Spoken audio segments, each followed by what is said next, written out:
Hello, dear students. Good morning, all of you. Welcome again. તમારી channel JD sir physics. બધાના તબિયત પાણી સારા હશે એવી આશા રાખી અને આજના લેક્ચરની આપણે શરૂઆત કરીએ. Standard 11 chapter number 12 lecture number 5. Last લેક્ચરમાં આપણે અમુક થર્મોડાયનેમિક પ્રક્રિયા જોઈ હતી, બરાબર? ચાલો.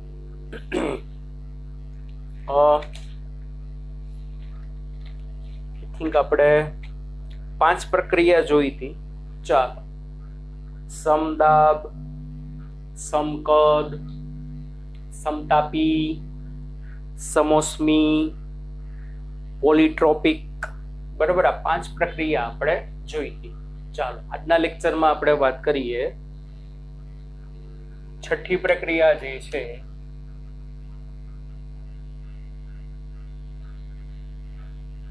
Cyclic process.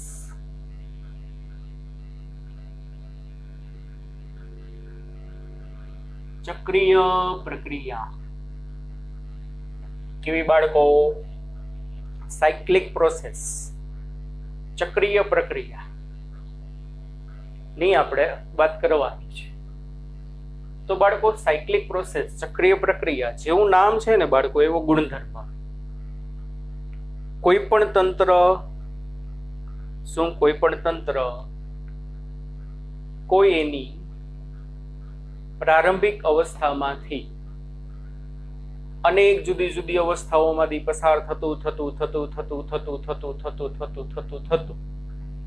અંતે મૂળ અવસ્થામાં પાછું આવે.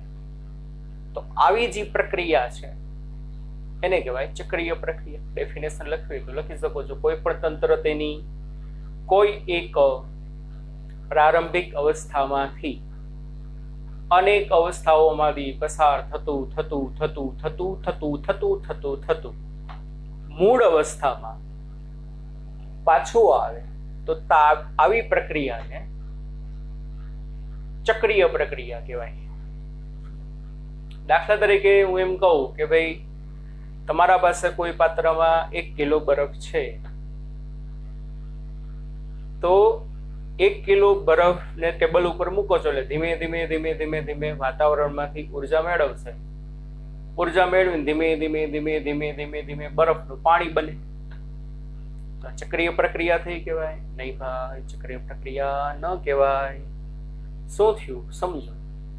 બરફનું પાણી થયું, પછી એ જ પાણીને તમે ફ્રીઝરમાં મૂકી દો એટલે ધીમે ઉર્જા પાછી ગુમાવે અને અમુક સમય પછી પાછું બરફ જ બની જશે. મૂળ અવસ્થામાં પાછું આવી ગયું.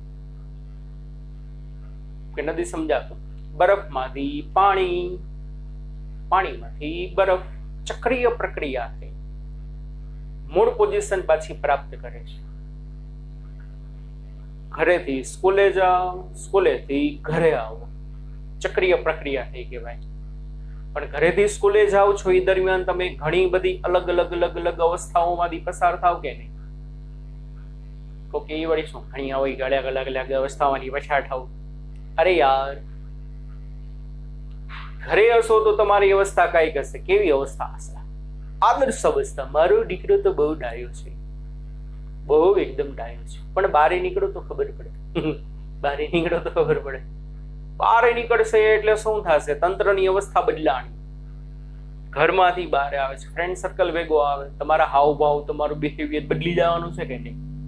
પાછા સ્કૂલે ગયા, સ્કૂલે પાછું રિસ્ટ્રિક્શન આવી જશે 5 કલાક માટે, 6 કલાક માટે. પાછું તમારી અવસ્થા બદલાશે. પાછું સ્કૂલેથી છૂટા, ઘરે જાઓ છો એ દરમિયાન ફ્રેન્ડ સર્કલ ભેગા ગપ્પા મસ્તી કરતા ધીમે આગળ વધશો, મસ્તી ઉચારા કરતા, બરોબર? તો અવસ્થા બદલાય છે. પણ ઇન બિટવીન તમે તમારી મૂળ અવસ્થામાં પાછા આવે. પાણીમાંથી વરાળ બને, વરાળમાંથી પાછું પાણી બને. પાણીને ગરમ કરો, વરાળ બને, વરાળને ઠંડી પાડો, પાછું પાણી બને. ઇટ ઇઝ નોન એઝ ચક્રીય પ્રક્રિયા. તો વાલા બાળકો, ચક્રીય પ્રક્રિયામાં શું હશે કે ભાઈ, પ્રારંભિક અવસ્થા અને અંતિમ અવસ્થા બે સરખી હોય, બરોબર ને? બરફમાંથી પાણી, પાણીમાંથી પાછો બરફ. પ્રારંભિક અને અંતિમ અવસ્થા સરખી, વચ્ચે અવસ્થા શું થઈ હતી? બદલાણી હતી, બરોબર ને? પાણીમાંથી વરાળ, વરાળમાંથી પાછું પાણી. પ્રારંભિક અને અંતિમ અવસ્થા સરખી છે. તો હવે કોઈ કહેશો, આપણે કીધું હતું બાળકો, ચક્રીય પ્રક્રિયા દરમિયાન તો શું થશે ખબર છે? આંતરિક ઉર્જામાં થતો ફેરફાર 0 હોય. ઓકે સર, કેમ? એટલે સિમ્પલી વસ્તુ છે, આંતરિક ઉર્જામાં થતો ફેરફાર 0, કારણ કે અવસ્થા તો એક જ છે ને, પ્રારંભિક અને અંતિમ અવસ્થા. આ તો અહીંયા પાછા આવો છો બાળકો, યાદ કરો, આંતરિક ઉર્જા અવસ્થા વિધેય છે. તો પ્રારંભિક અવસ્થા અને અંતિમ અવસ્થા તો એક જ છે. તો પ્રારંભિક આંતરિક ઉર્જા અને અંતિમ આંતરિક ઉર્જા બે સરખી જ હશે. કેટલાથી સમજાય? કહો કે સર નથી ખબર પડતી. આટલું ખબર ના પડે? અરે યાર, એક પાત્રમાં 1 કિલો 0 ડિગ્રી વાળો બરફ છે, એની કઈક આંતરિક ઉર્જા હશે કે નહીં? તો કે યસ સર. સરસ, આ તો સમજાય ને આટલું. પછી ધીમે ધીમે ધીમે ધીમે ધીમે ધીમે ધીમે ઉર્જા મેળવી, પાણી બીનું આંતરિક ઉર્જા બદલાણી હશે. પાછા પાણીએ ઉર્જા ગુમાવી અને પાછો બરફ બની ગયો. પ્રક્રિયાને અંતે પાછું 1 કિલોગ્રામ 0 ડિગ્રી વાળો બરફ છે.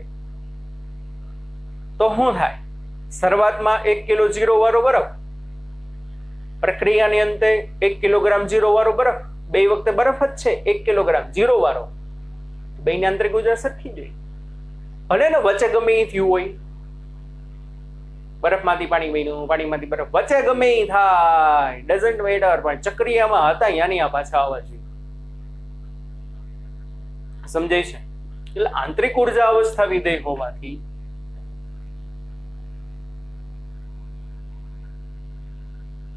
આંતરિક ઉર્જા યુ અવસ્થા વિધેય અવસ્થા ઉપર આધાર રાખે. પ્રારંભિક આંતરિક ઉર્જા અને અંતિમ આંતરિક ઉર્જા બે સમાન હોય એટલે ડેલ્ટા યુ બરાબર 0 થાય. સરસ. ચક્રીય પ્રક્રિયામાં યુઆઈ બરાબર યુએફ એટલે આંતરિક ઉર્જામાં થતો ફેરફાર કેવો છે બાળકો?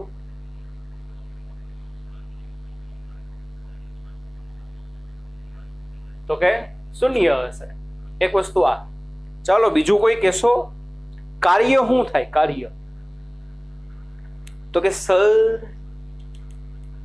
બરફમાંથી પાણી બેનું એટલે ઘન અવસ્થામાંથી પ્રવાહીમાં ગયા અને ઘન કરતા પ્રવાહીનું કદ વધુ હોય એટલે પેલા વિસ્તરણ થયું, પોઝિટિવ કાર્ય. Very good. પછી ઈ પાણીએ ઉર્જા ગુમાવીને પાછું બરફ બન્યું એટલે પ્રવાહીમાંથી ઘનમાં ગયા, પ્રવાહી કરતા ઘનનું કદ ઓછું હોય એટલે વોલ્યુમ ઘટ્યું એટલે નેગેટિવ વર્ક. એટલે પેલા એક્સપાન્શન થયું, પછી કમ્પ્રેશન થયું, એટલે પેલા વર્ક પોઝિટિવ, પછી વર્ક નેગેટિવ. તો કે જેટલું પોઝિટિવ બરફમાંથી પાણી બન્યું એટલું પાણીમાંથી બરફ બન્યું એટલું નેગેટિવ, તો 0. એક બીજી વસ્તુ, પાણીમાંથી વરાળ, વરાળમાંથી પાણી, પાણીમાંથી વરાળ બને એટલે એક્સપાન્શન, પોઝિટિવ વર્ક. પાછી ઈ જ વરાળ પાણી બને, કમ્પ્રેશન, નેગેટિવ વર્ક. તો જેટલું પોઝિટિવ એટલું નેગેટિવ. તો વર્ક 0 થાય? ના થાય. પેલી દ્રષ્ટિએ એવું લાગે કે ભાઈ પાણીમાંથી બરફ બને છે, એક્સપાન્શનમાં પોઝિટિવ વર્ક, બરફમાંથી પાણીમાંથી બરફ બને છે, એક્સપાન્શનમાં પોઝિટિવ વર્ક, પાણીમાંથી પાછું બરફ બન્યું, એમાં નેગેટિવ વર્ક. જેટલું પોઝિટિવ એટલું નેગેટિવ. ના બાળકો, એક વસ્તુ તમને ખાસ ખબર પડવી જોઈએ, ચક્રીય પ્રક્રિયા અને પ્રતિવર્તી પ્રક્રિયા વચ્ચેનો તફાવત ખબર હોવો જોઈએ ભાઈ. બરોબર ને?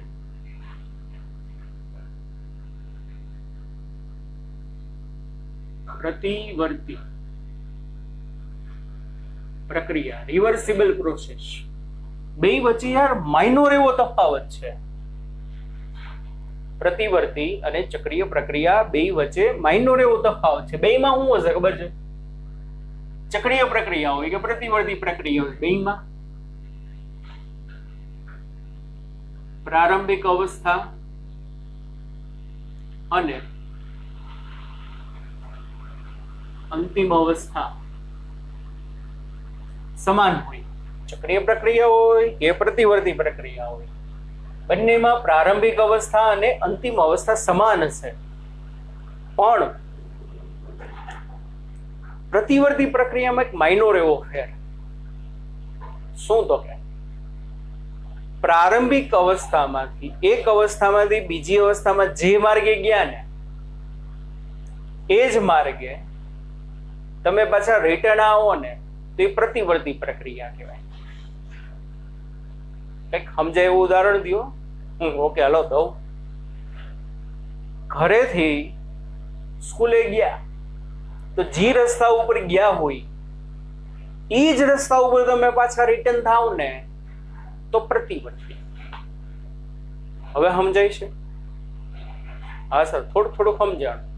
ઘરેથી સ્કૂલે જે રસ્તા ઉપર ગયા હોય સેમ ટુ સેમ એ જ રસ્તા ઉપર તમે રિટર્ન થાવ ને તો પ્રતિવર્તી. પણ ચક્રીય પ્રક્રિયા એટલે શું?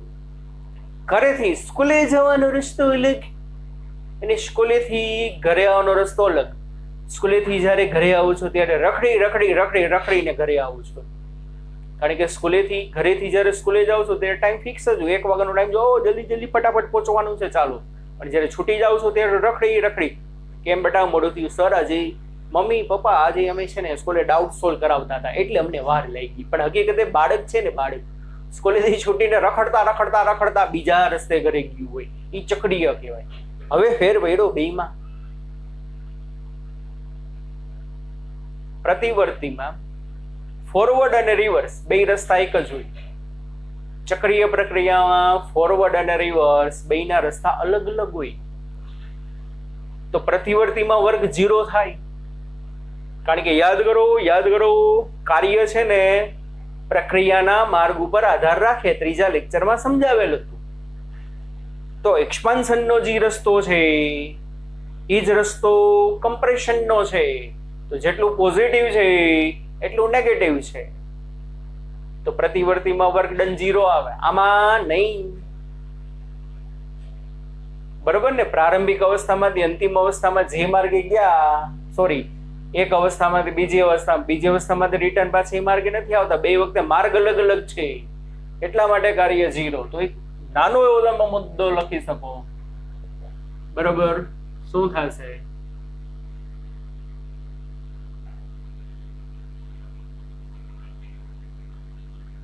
સમાન માર્ગે મૂળ અવસ્થા પ્રાપ્ત કરે. અને આમાં સમાન માર્ગે મૂળ અવસ્થા પ્રાપ્ત ના કરે.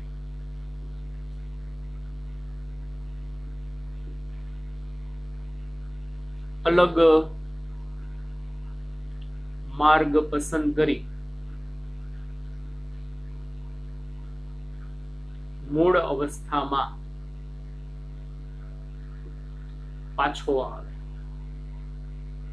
સમજાણું બે વચ્ચેનો માઇનર એવો ડિફરન્સ. અને બાળકો પ્રતિવર્તી પ્રક્રિયા છે ને બહુ ઓછી જોવા મળે. લગભગ આપણી આજુબાજુ રિવર્સિબલ પ્રોસેસ જે છે, પ્રતિવર્તી પ્રક્રિયા જે છે જ નહીં. 99% કેસમાં ચક્રીય પ્રક્રિયા જ હોય. આલેખ દોરું તો ખબર પડે. જુઓ, ચક્રીય પ્રક્રિયા માટે દબાણ વિરુદ્ધ ગદનનો આલેખ દોરો, જોવો, હમણાં ખબર પડી જશે.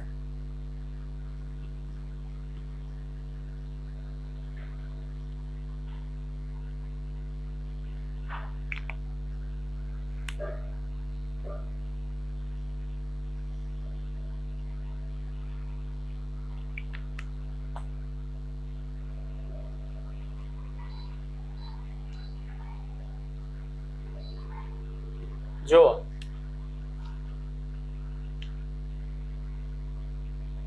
આ રીતે છે, એ બી ને પેલા બાળકો તમે એ થી બી ગયા પછી પાછા બી થી એ ઉપર રિટર્ન આવી ગયા, ચક્રીય પ્રક્રિયા કહેવાય. કેવી કહેવાય બાળકો?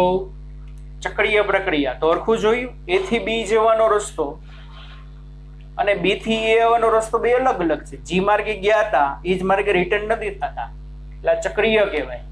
તો શું થાય જોવો ભાઈ, સમજો.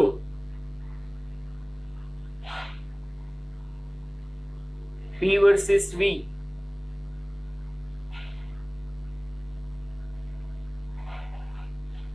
P versus V.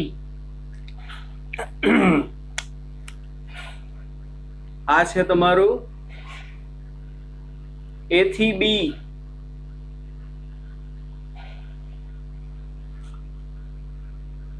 અને આ છે આપણું B થી A. બે રસ્તા ડિફરન્ટ છે. તો બાળકો મારે ટોટલ વર્ક જોતું હોય તો ટોટલ વર્ક કેવી રીતે મળે? એ થી બી નું કાર્ય વત્તા બી થી એ નું કાર્ય. ચાલો તો એ થી બી નું કાર્ય, પહેલા અને છેલ્લા બિંદુમાંથી લંબ દોરો કદની અક્ષ ઉપર. તો હજી વક્ર બન્યું ના દરવાજો, દરવાજા જેવું લાગે. આ વક્રના ક્ષેત્રફળ જેટલું હોય ડબલ્યુ એ બી, આટલા ભાગના ક્ષેત્રફળ જેટલું હશે. પ્લસ હશે કે માઇનસ? તો કે સર પ્લસ, કારણ કે એ થી બે ગયા એટલે કદ વધ્યું છે એટલે વિસ્તરણ છે. વર્ક કેવું હશે? પોઝિટિવ. ચાલો આમાં બી થી એ, તો બી થી એ માર્ગનું કાર્ય WBA પ્લસ હશે કે માઇનસ? તો કે સર માઇનસ. બી થી એ સંકોચન થયું છે, એક વસ્તુ આ. બીજું WAB અને WBA બે સરખા હશે? ના, દેખાય છે જ.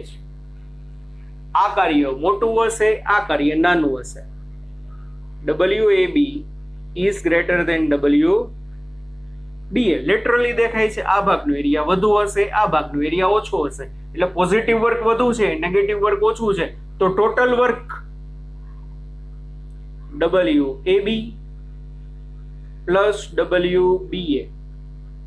ચાલો તો આ બેનો સરવાળો કરો તો શું થાય? આટલું પોઝિટિવ, આટલું નેગેટિવ. તો પોઝિટિવ માંથી નેગેટિવ ભાગ વયો જાય તો કેટલો ભાગ વધે ખબર છે કે નહીં? આટલો ભાગ વધશે. એમને ખબર પડે, જુઓ એમને ખબર પડે કે નહીં? આખો દરવાજો પોઝિટિવ હતો, એમાંથી આટલો નેગેટિવ કાઢી લ્યો એટલે આટલો ભાગ વધશે, બરોબર ને? તો કાર્ય કેટલું હશે? ચક્રીય પ્રક્રિયાના વક્રના ક્ષેત્રફળ જેટલું, પણ કેવું? પોઝિટિવ. આ વક્રના ક્ષેત્રફળ જેટલું હશે, પણ કેવું હશે વાલા બાળકો? પોઝિટિવ હશે. હવે સમજાણું કાર્ય શા માટે ઝીરો ના થાય? માર્ગ અલગ અલગ છે બાળકો, એ થી બી નો બી થી એ નો. આ ચક્રીય છે, સમજો. આમ હોય, કેમ હોય? આમ. એ દોરો તો ખરા. હવે દોરું છું યાર. પીવી P વર્સિસ V નો ગ્રાફ તમે પ્લોટ કરો છો. A B આ રીતે છે. E થી B, B થી A. આમાં A થી B, B થી A સમઘડી. આમાં A થી B, B થી A વિષમઘડી.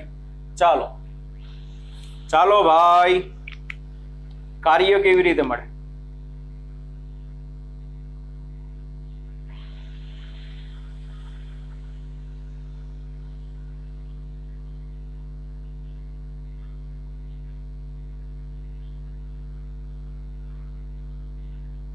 કાર્ય કેવી રીતે મળશે? PV બે ભાગ પાડ નાખો ભાઈ. પીવી આમાં છે A થી B પણ આમ.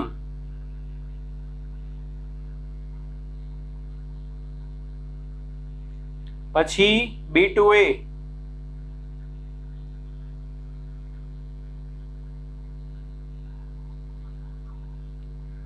તો કોઈ કહેશો પેલા A થી B ઉપર ગયા તો કાર્ય કેટલું? પેલા બિંદુમાંથી છેલ્લા બિંદુમાંથી લંબ, તો આ વિસ્તરણ છે. તો બાળકો WA to B A positive વર્ગ હશે, વિસ્તરણ છે એટલે. પછી WB to A A negative વર્ગ હશે. કેટલું? તો કે આટલું, આ દરવાજાના ક્ષેત્રફળ જેટલું. કારણ કે B થી A આવ્યા એટલે સંકોચન થયું. અને આમાં છે શું ભાઈ? WAB less than WBA. છે કે નહીં? છે કે નહીં તમારી સામે? તો ટોટલ વર્ગ કેટલું થાય? W બરાબર WAB પ્લસ WBA માઇનસ વક્રના ક્ષેત્રફળ જેટલું. સમજાણું કે નહીં? કારણ કે જો ભાઈ આ બેયનું તમે એડિશન કરશો તો આ વખતે પોઝિટિવ ઓછું છે, નેગેટિવ વધુ છે. આ જેટલું પોઝિટિવ છે આ એટલું નેગેટિવ નથી, નેગેટિવ એના કરતા વધુ છે. તો આમાં તમે એડ કરો ને તો આટલો ભાગ છે ને આટલો ઉડી જાય, દરવાજા જેટલો, એટલે કે આ ભાગ છે ને બાકી રહેશે. સમજાય છે ભાઈ? હા સર, સરસ, વેરી ગુડ. તો ચક્રીય પ્રક્રિયામાં તમે કહી શકો સમઘડી ચક્રીય પ્રક્રિયામાં કાર્ય, સમઘડી ચક્રીય પ્રક્રિયામાં કાર્ય ધન, સમઘડી પ્રક્રિયામાં W બરાબર પોઝિટિવ વક્રના ક્ષેત્રફળ જેટલું. વક્રનું ક્ષેત્રફળ લઈ લેવાનું અને વિષમઘડી પ્રક્રિયામાં કાર્ય કેટલું હશે? નેગેટિવ વક્રના ક્ષેત્રફળ જેટલું. એટલે પછી તમને આમાં બાળકો તમને સર્કલ આપ્યું છે, ચોરસ આપે, લંબચોરસ આપે, ત્રિકોણ આપે, જી આપે. ચોરસ હોય તો લંબાઈ ગુણ્યા લંબાઈ, લંબચોરસ હોય તો લંબાઈ ગુણ્યા પહોળાઈ, ત્રિકોણ હોય તો 1/2 ગુણ્યા વેધ. જેવો આકાર આપ્યો હોય ને એનું તમારે શું લઈ લેવાનું? ક્ષેત્રફળ લઈ લ્યો એટલે તમને કાર્ય મળી જાય. ખાસ યાદ રાખજો, સમઘડી પ્રક્રિયાનું કાર્ય વક્રના એરિયા જેટલું પોઝિટિવ, વિષમઘડીનું કાર્ય વક્રના એરિયા જેટલું નેગેટિવ. બે હરખા તો નહીં જ થાય. સમજાય છે કે નહીં? તો ફર્સ્ટ લો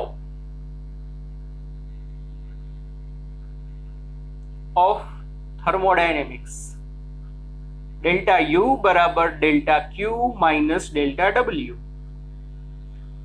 અને ચક્રીય પ્રક્રિયામાં તો આંતરિક ઉર્જાનો ફેરફાર 0 છે, તો 0 બરાબર delta Q minus delta W. તો તંત્ર દ્વારા શોષાતી અથવા ગુમાવાતી ઉષ્મા થયેલા કાર્ય જેટલી હશે. પણ મારા વાલા બાળકો આમાં એક હું વસ્તુ નીચે લખવા માંગુ છું, delta Q net is equal to delta W net. આ યાદ રાખો છો.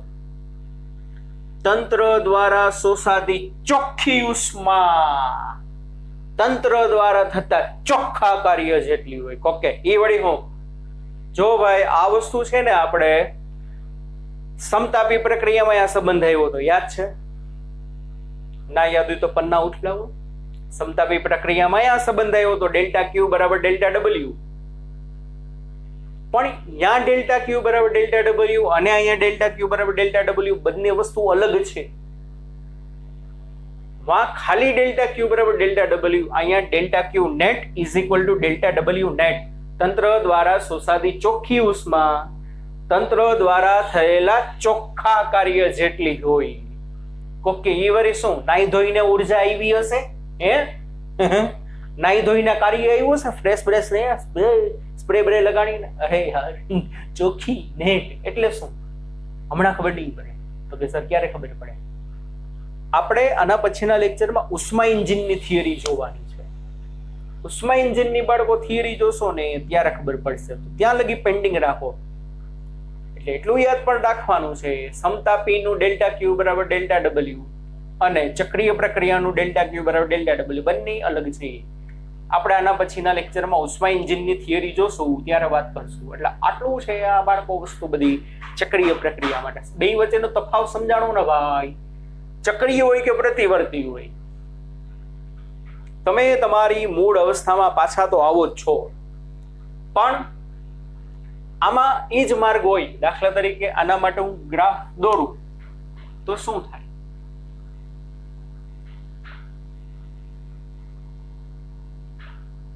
P versus P.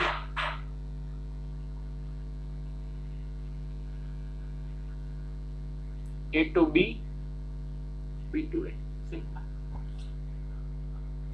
A થી B માર્ગે તમે જ્યાં ગયા ને એ જ માર્ગે તમે B થી A માર્ગે પાછા રિટર્ન આવ્યા.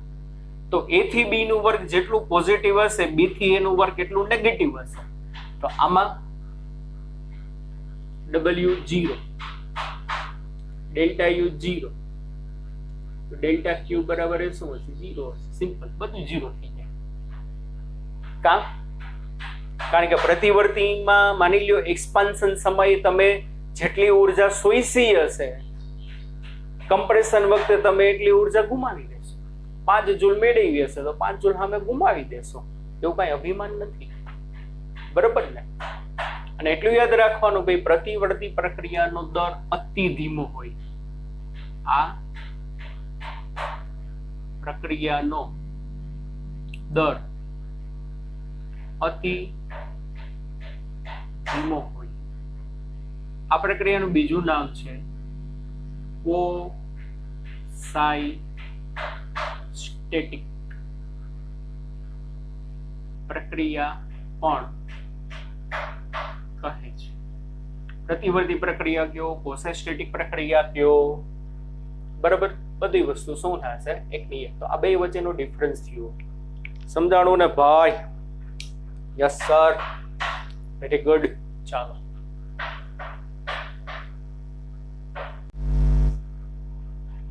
ચાલો આગળ છેલ્લી પ્રોસેસ છે,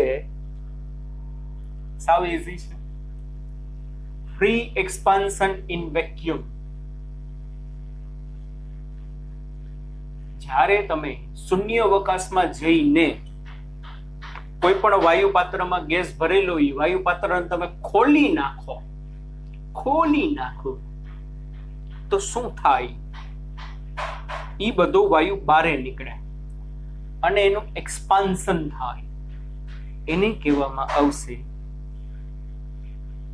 free expansion of gas. Simple છે. સાતમી, free expansion in vacuum. શૂન્ય અવકાશમાં જઈ અને તમે શું કરો ભાઈ? શું કરો? તો કે વાયુ પાત્રને તમે ઓપન કરી નાખો તો વાયુનું જે પ્રસરણ થાય ને ફ્રી એક્સપાન્શન. એટલું યાદ રાખવાનું, ફ્રી એક્સપાન્શન. યા જો ભાઈ, શૂન્ય અવકાશમાં કઈ કાર્ય થશે નહીં, તંત્ર ઉર્જા મેળવશે નહીં, તંત્ર ઉર્જા ગુમાવશે નહીં.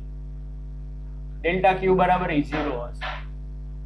અને ભાઈ W 0 છે, ડેલ્ટા ક્યુ 0 છે, તો શું હશે? ડેલ્ટા યુ 0 હોય. અને વાલા બાળકો ડેલ્ટા યુ 0 હશે તો શું હશે?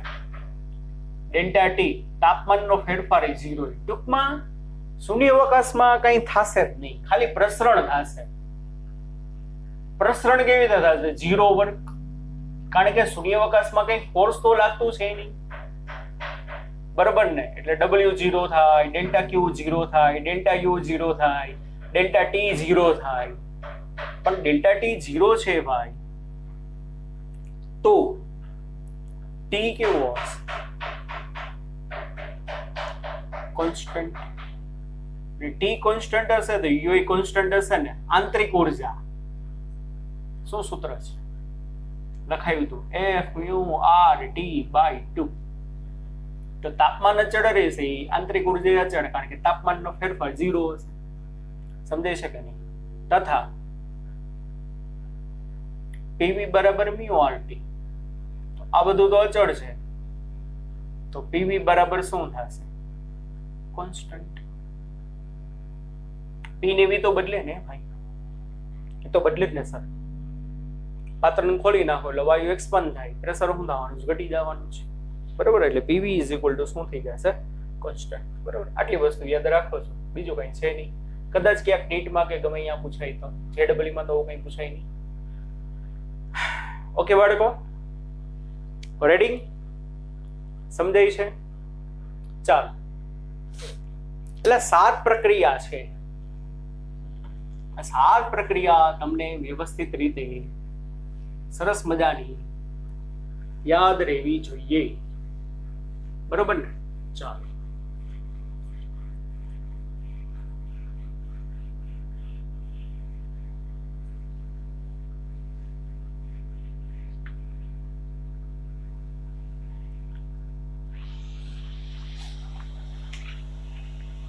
એક બે દાખલા ગણીએ. 1 મોલ આદર્શ વાયુનું તાપમાન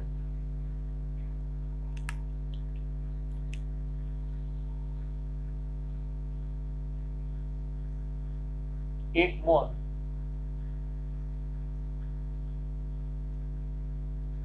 આદર્શ વાયુનું તાપમાન 30 ડિગ્રી સેલ્સિયસ જેટલું વધારવા માટે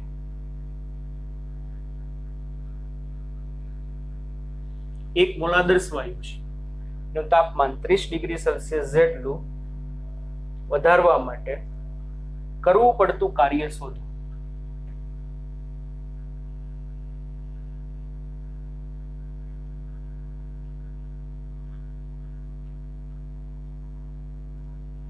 આ વાયુનું પ્રસરણ V ચલે છે T⁻²/3 સૂત્ર અનુસાર થાય છે. વાયુનું પ્રસરણ V ચલે છે T⁻²/3 સૂત્ર અનુસાર થાય છે, બરાબર. અને R ની વેલ્યુ લેવાની કીધી 8.3 જૂલ પર મોલ. વિડિયો પોઝ કરો અને જાતે ગણવાનું છે. 1 મોલ આદર્શ વાયુના તાપમાનમાં 30 ડિગ્રી સેલ્સિયસ જેટલો વધારો કરવા માટે કરવું પડતું કાર્ય કેટલું? આ વાયુનું વિસ્તરણ V ચલે છે T⁻²/3 સૂત્ર અનુસાર થાય છે. R બરાબર 8.3 લેવાના કીધા છે. ચાલો, આટલું તમને આપેલું છે. વિડિયો પોઝ કરો, જાતે ટ્રાય કરો. ચાલો, 1 2 3 સ્ટાર્ટ. તમે જાતે કર્યું હશે એવી હું આશા રાખું છું. ચાલો, ઘણા બધા કાર્યના સૂત્ર છે.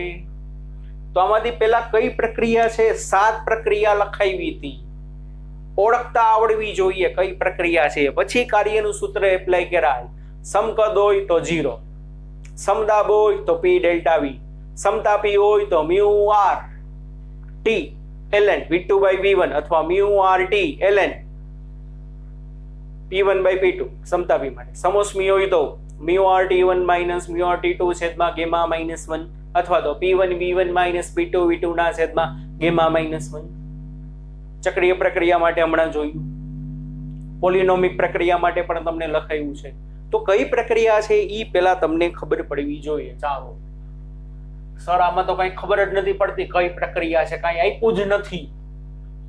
સમદાબ, સમકદ, સમતાપી, સમોષ્મી, ચક્રીય કેવી પ્રક્રિયા છે કઈ હાડાવે દીધું જ નથી. ખાલી એટલું કીધું છે 30 ડિગ્રી સેલ્સિયસ જેટલું વધારવા માટે કેટલું કાર્ય. ગોટે ચેડા ને એકેય કાર્યનું સૂત્ર કામમાં ના આવ્યું. તો મેં તમને કીધું હતું એક કાર્યનું સૂત્ર યાદ રાખજો, તમને બધી જગ્યાએ કામમાં આવશે. યાદ છે ને? કીધું હતું કે નહીં? W બરાબર ઇન્ટિગ્રેશન V1 થી V2 PdV કીધું તું. આ યાદ રાખજો, જ્યાં તમે હલવશો ને ત્યાં સૂત્ર કામમાં આવશે. બેઠા બેઠા સૂત્ર કઈ જગ્યાએ કામમાં ના આવે તો આવું બધું કામમાં આવે. બેઝિક ફોર્મ્યુલા હોય ને છોકરાઓ, ત્યારે આ બધું કામમાં આવે. ગોખેલી શક્તિ ત્યારે કામમાં ના આવે. ચાલો, તો મ્યુ બરાબર 1 મોલ. મ્યુ કેટલો આપ્યો છે? 1 મોલ. કોઈ કહેશો 30 ડિગ્રી શું કહેવાય? T1 કહેવાય કે T2? T1 કહેવાય કે T2? T1 કહેવાય કે T2? ના, T1 ઈ ના કહેવાય, T2 ઈ ના કહેવાય, ડેલ્ટા T કહેવાય. ઓકે સર, કેમ? 30 ડિગ્રી સેલ્સિયસ જેટલું વધારવાનું છે. વધારવાનું છે એમ નથી કીધું કે 30 ડિગ્રી સેલ્સિયસ જેટલું કરવું છે. 30 ડિગ્રી સેલ્સિયસ જેટલું કરવું છે મતલબ અંતિમ. વધારવા માટે મતલબ ફેરફાર કરવાનો છે 30 ડિગ્રીનો. એટલે ઘણા અહીંયા ગોટે ચડ્યા હશે. ડેલ્ટા ટી કહેવાય અથવા તો ડીટી પણ કહેવાય અને 30 ડિગ્રી. ચાલો, તો શું થશે ભાઈ? કાર્ય W બરાબર ઇન્ટિગ્રેશન V1 થી V2 PdV. ચાલો, આ આપણી બેઝિક ફોર્મ્યુલા છે. આ તમારો હાથ પકડે, કોઈ ના પકડે ને તો બરોબર ને. ચાલો, દબાણ તો કે સર આપ્યું નથી, કાંઈ વાંધો નહીં, તો કરવું શું? કાંઈ નહીં, રિમૂવ કરવાને. જે ના આપ્યું એને કહેવાનું હાલે ભાઈ નીકળ, તારું કાંઈ કામ નથી, તો અહીંથી દબાણને કાઢો. પણ કેવી રીતે કઢાય? એક શરત તો આપી છે, આને કહી દો સમીકરણ 1. આપેલ વાયુનું વિસ્તરણ, આપેલ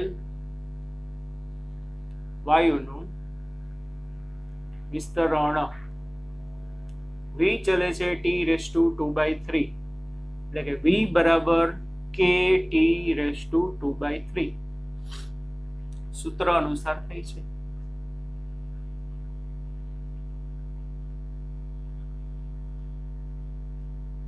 સમજાય છે? આ સૂત્ર અનુસાર થાય છે. આને કયો સમીકરણ નંબર 2. આથી આદર્શ વાયુ કીધો છે ભાઈ. આવા આદર્શ વાયુ સમીકરણ PV બરાબર μRT. તો P બરાબર μRT ના છેદમાં V. P ને રિમૂવ કરવો છે તો P ની બદલે કંઈક તો મૂકવું પડે ને. 1 મોલ આદર્શ વાયુ છે એટલે અહીંયા 1 RmnM TmnM છેદમાં V. V એટલે KT⁻²/3. એટલે R/K અહીંયા એક ઘાત છે, T⁻²/3 ઉપર જાય એટલે -2/3, એટલે આ આવશે T⁻1/3. P ની બદલે આ મળી ગયું. ચાલો, P ને રિમૂવ કરવો પડે ને બાળકો, dV ને પણ રિમૂવ કરવો પડે. ઓકે સર, dV તો સંકલનનો પ્રત્યય છે. કેવી રીતે? અરે થાય, કેમ ના થાય? કારણ કે V1 V2 કદની માહિતી છે જ નહીં. એક વસ્તુ કીધી હતી, યાદ છે? જેનું સંકલન હોય એની લિમિટ આવે. તો V1 V2 તમને આપ્યા છે? ના, એ તો નથી આપ્યા. તો dV ને રિમૂવ કરવો પડે, થઈ જાય. સમીકરણ 2 નું કેપિટલ T સાપેક્ષ એટલે તાપમાન સાપેક્ષ છે વિકલન કરતા. કારણ કે તાપમાન બદલશે તો કદ બદલશે. એટલે શું થાય અહીંયા? dV/dt = K. આનું વિકલન શું થાય? જેટલી ઘાત હોય એટલી આગળ, ઉપરથી એક ઘાત ઘટી જાય. 2/3 માંથી 1 જાય એટલે -1/3. Therefore dV = K 2/3 T⁻⁻1/3 dt. Ready? આવું આવશે. ચાલો, સમીકરણ 4. તો 3 અને 4 બે માં મૂકવાના.